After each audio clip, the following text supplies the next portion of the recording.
नमस्कार साथियों, स्वागत है आप सभी का मेरे YouTube चैनल संजय की कक्षा पर। आज हम सीखेंगे गुणा मल्टीप्लिकेशन। मल्टीप्लिकेशन गुणा या गुना सामान्यतः समान इकाई या संख्या को बार बार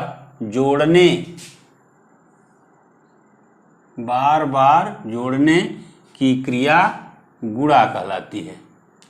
Repeated addition of same unit or same number is called multiplication।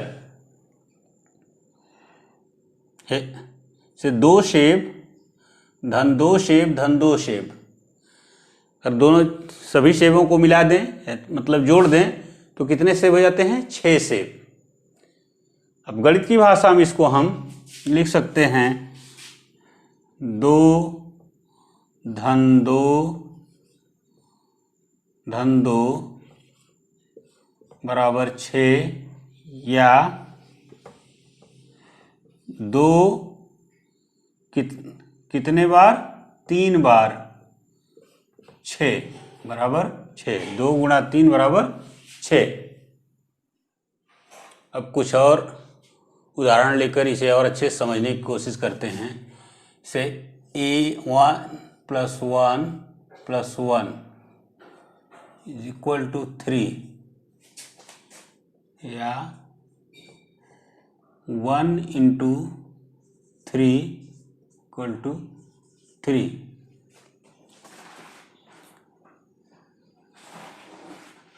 3 + 3 + 3 + 3 = 3 धन 3 6 3 9 3 12 या 3 का गुणा 4 बार 12। 3 को 4 बार जोड़ा है, 3 को 4 बार आपस में गुणित किया, 12 आया। इसी तरह से हम थोड़ी बड़ी संख्या लेते हैं।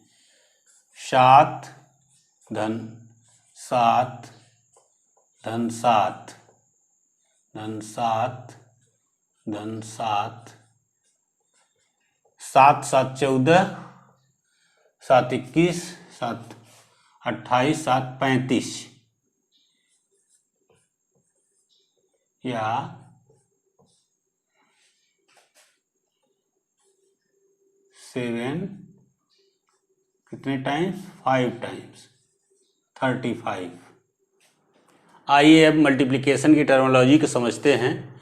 1 × 3 बराबर 3, जिसमें 1 गुण है जिसको मल्टीप्लिकेंड बोलते हैं, 3 गुणक है इसको अंग्रेजी मल्टीप्लायर बोलते हैं, और यहाँ पे जो बराबर आता है वह गुणनफल कहा जाता है, इसको प्रोडक्ट बोलते हैं।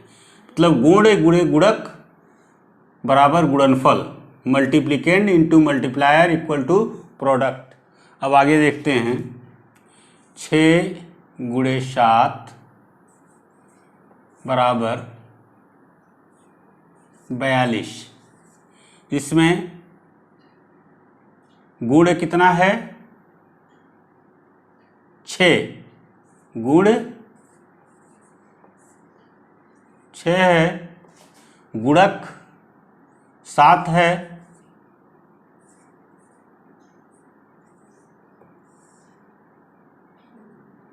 और गुणनफल है 42।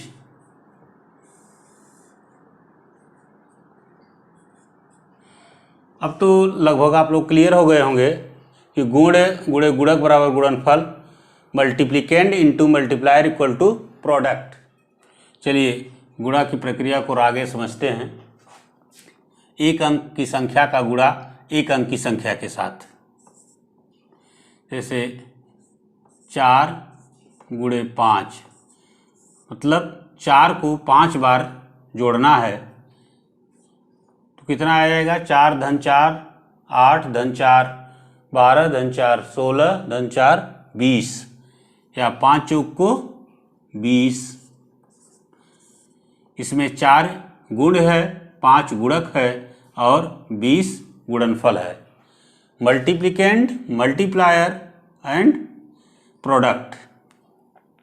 दूसरा लेते हैं 7 गुणे 9। 7 को 9 बार जोड़ना।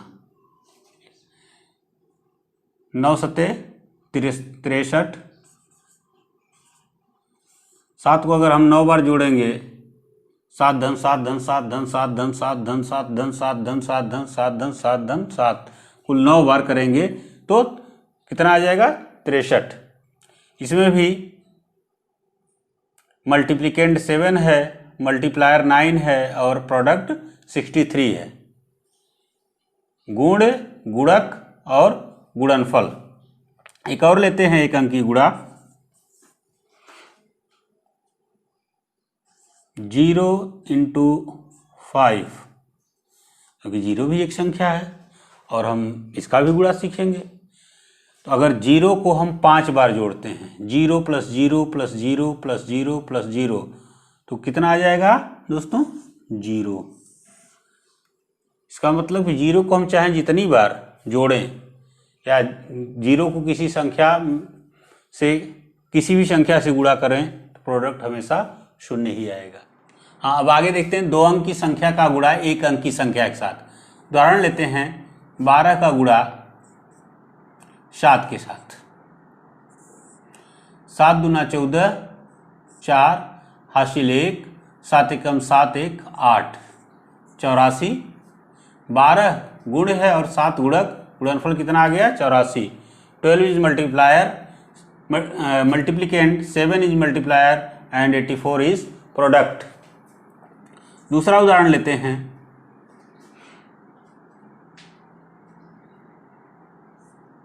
10 गुणे 6। 6 को 0 बार ले जाते हैं, 0, जैसा कि हमने इसके पहले भी सीखा था। किसी संख्या को 0 को चाहे जितनी बार भी जोड़ें या किसी संख्या में 0 से गुणा करें तो 0 ही आता है। 6 1 जा 6 या 6 एकम 6 आ गया 60। तीसरा लेते हैं 35 गुणे 1। 1 × 5 = 5, 1/3 3। ये भी विशेष स्थिति मिली कि किसी संख्या में जब हम 1 से गुणा करते हैं तो वही संख्या मिल जाती है। क्या और भी स्थितियों में ऐसा हो सकता है? अगर आप 6 को ले लेते हैं और उसमें 1 से मल्टीप्लाई करते हैं, यानी कि 6 को 1 बार जोड़ते हैं, तो क्या होगा? 6 ही होगा। इसका मतलब कि किसी भी संख्या को अगर 1 से गुणा करेंगे तो हमेशा वही संख्या प्राप्त होगी। अब 2 अंक की संख्या का गुणा 2 अंक की संख्या से करते हैं। लेते हैं, पहले हम 10 ही को ले लेते हैं, 2 अंक की संख्या है और इसका गुणा करते हैं 12 से।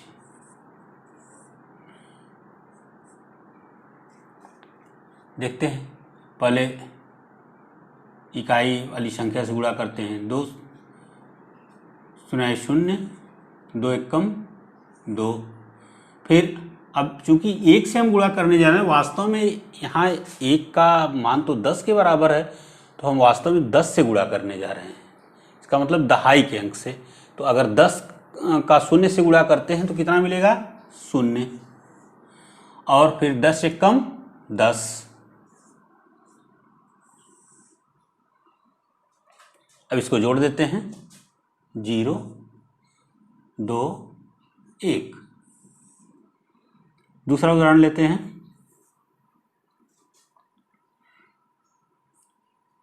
14 का 13 के साथ। फिर वही प्रक्रिया अपनाते हैं इकाई के स्थान से। 3 चौक का 12, 2 3 एकम 3 और हासिल 1 4। फिर अब इस 1 से करते हैं, इसका मतलब यहाँ भी वही ये दहाई के अंक पर है, तो 10 के मान के बराबर आ गया। हम गुणा करते हैं तो 10 चौक को 40, 0 कैरी 4 आया, और 10 एकम 10, 4 14। जोड़ते हैं 2 4 4 8 1, आ गया 182। यहाँ पर ध्यान दीजिएगा, कभी कभी कुछ लोग थोड़ी, चूंकि अध्यापक तो समझता है, लेकिन जल्दी करने के लिए यहाँ 0 लिखने के बजाय कि क्रॉस लगा देते हैं, या कुछ लोग जल्दी करते हैं और यहाँ से लिखना शुरू करते हैं। यहाँ से लिखना आपको तो पता है, आप लिखेंगे दहाई के अंक के नीचे से शुरू करेंगे, दहाई का गुणा है तो दहाई के अंक से शुरू होगा, लेकिन वास्तविक स्थिति है जो है यहाँ 0 से ही शुरू करिए पूरी संख्या को।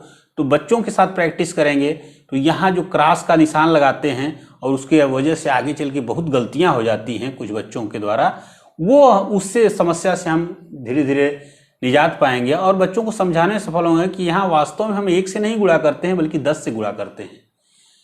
इसी तरह से ऊपर हमने यहाँ 1 से गुणा नहीं किया है बल्कि ये पूरा 10 है, 1 का मान यहाँ, और यहाँ 2 का केवल 2 है, और पूरा 10 से हमने गुणा किया तो ये रिजल्ट आया।